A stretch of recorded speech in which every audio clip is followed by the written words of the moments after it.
Welcome to a Return to Oneness. My name is Eddie, and I help people open their hearts.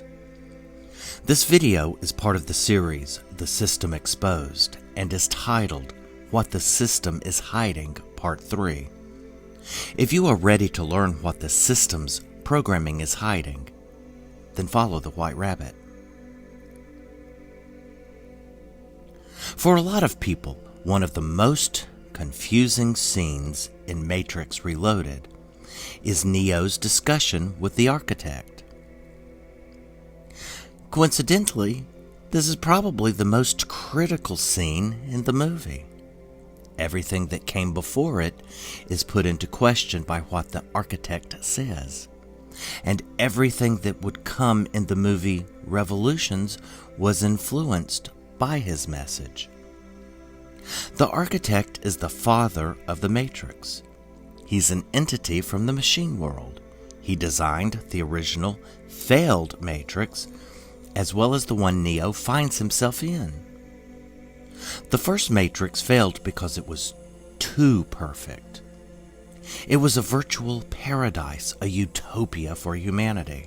However, humans are not accustomed to living in a perfect world, and the first subjects rejected the simulation because it just didn't feel right. The second Matrix the architect designed more closely resembled the real world of human existence. It was hard, it was dirty, it had death, violence, war, atrocities, and everything else an imperfect species would likely create for itself. That version of the Matrix also failed, but for reasons that the architect couldn't figure out. Another machine program, one created to investigate aspects of the human psyche, stumbled upon the reason for the second failure: a lack of choice. If humans were offered a choice, even one felt at an unconscious level, then over 99% would accept the Matrix and live in the virtual world, unknowingly powering the machines. The remaining percentage would choose the other option, becoming a free mind destined to become part of the human resistance based in Zion. As Neo discovered in the second installment of the movie franchise, the problem is choice. In order for humans to accept the machine version of reality, they had to have chosen it on a near unconscious level. And this is exactly what the system that governs this so-called reality has done. We have been given a choice, and that choice was to accept the subconscious fear-based programming in order to live with what we think is free will. When most hear for the first time that they chose to accept the system's programming, they simply deny it. They think they didn't because they don't believe they were asked to accept it. In addition, they believe they would have never made such a choice. They simply believe they couldn't have. Recall, though, what the architect said to Neo. The first Matrix I designed was quite naturally perfect.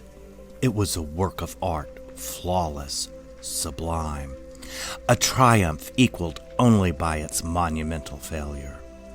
The inevitability of its doom is as apparent to me now as a consequence of the imperfection inherent in every human being.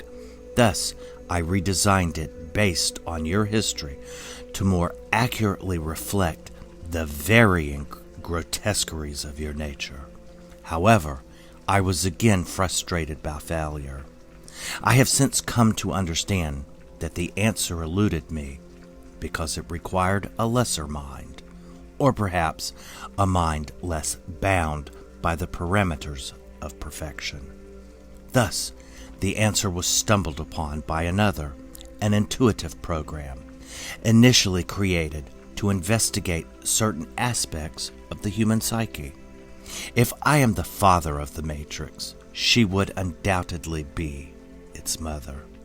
She stumbled upon a solution whereby nearly 99% of all test subjects accepted the program, as long as they were given a choice, even if they were only aware of the choice at a near unconscious level.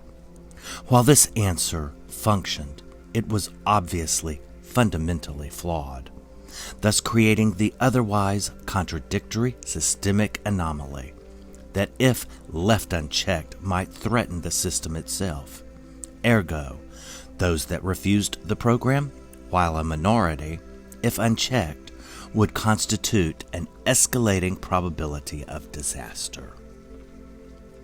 Just as it was with the humans in the movie, where 99% of them accepted the Matrix at an awareness near the unconscious level, the same holds true for those who walk this planet. But what is meant by an unconscious level?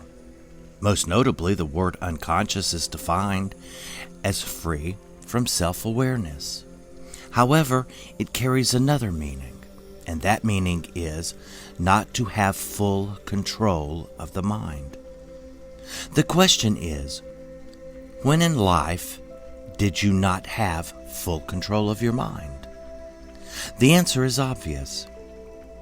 You didn't have full control of your mind when you were a child. And it was in childhood that you, along with everyone else, agreed to the system and its fear-based programming.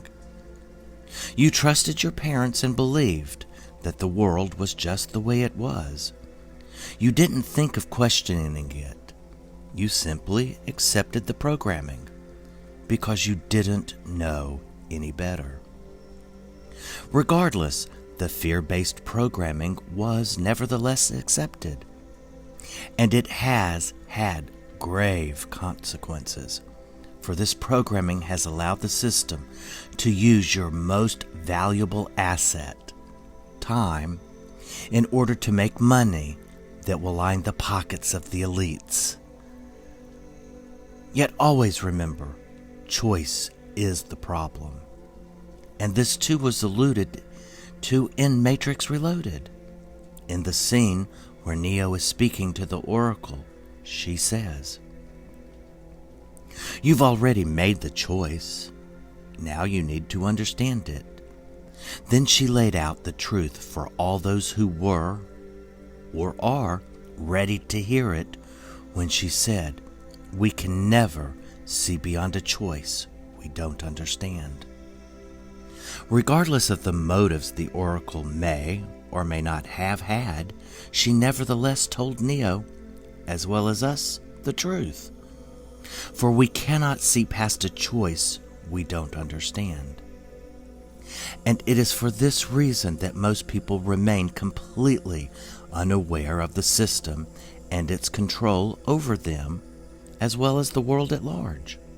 Why is this? The answer is really quite simple.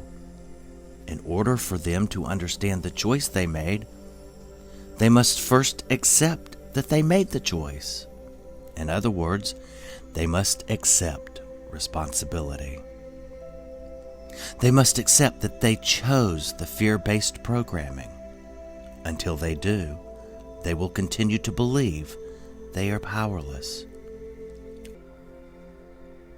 Always remember, the system knows of your true power, the power of your mind, and it uses your power so that it can acquire what it wants: power, control, and wealth, leaving you empty and without anything of real meaning and value. But this cannot be known until the choice for it has been accepted and understood. The time has come to understand the choice, so that you can make a new choice. Never forget, choice is where your true power lies, because choice is thought, and thought is power.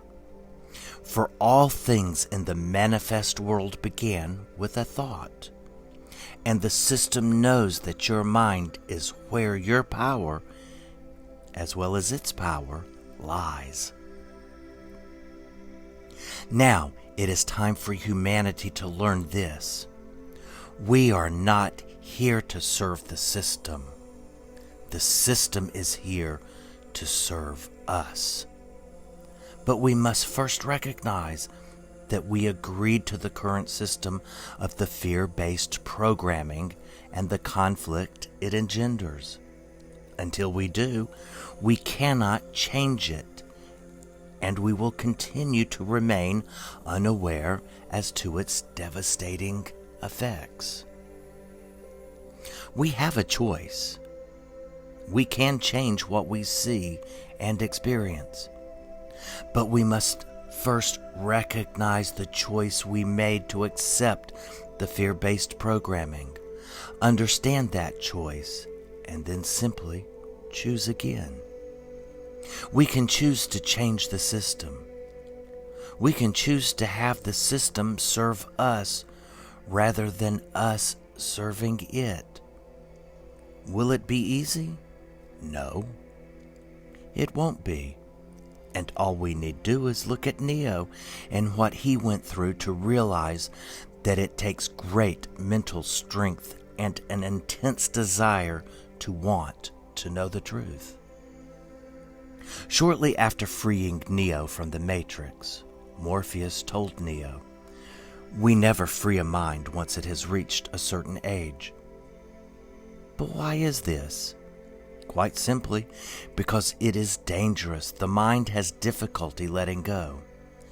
It holds to its story, for it accepts what it sees as reality, as truth. It has completely surrendered its power. It believes the world is just the way it is. The question is, do you believe you are too old to change your mind by changing your choice? Unlike what Morpheus said to Neo, you are never too old to learn the truth. You are never too old to choose again. You are never too old to learn what the system is hiding from you. If you are ready to uncover more of what the system is hiding, then click on the orange butterfly in the lower right-hand corner of the video field so that you will be notified when the next video in the series, What the System is Hiding, Part 4, is released.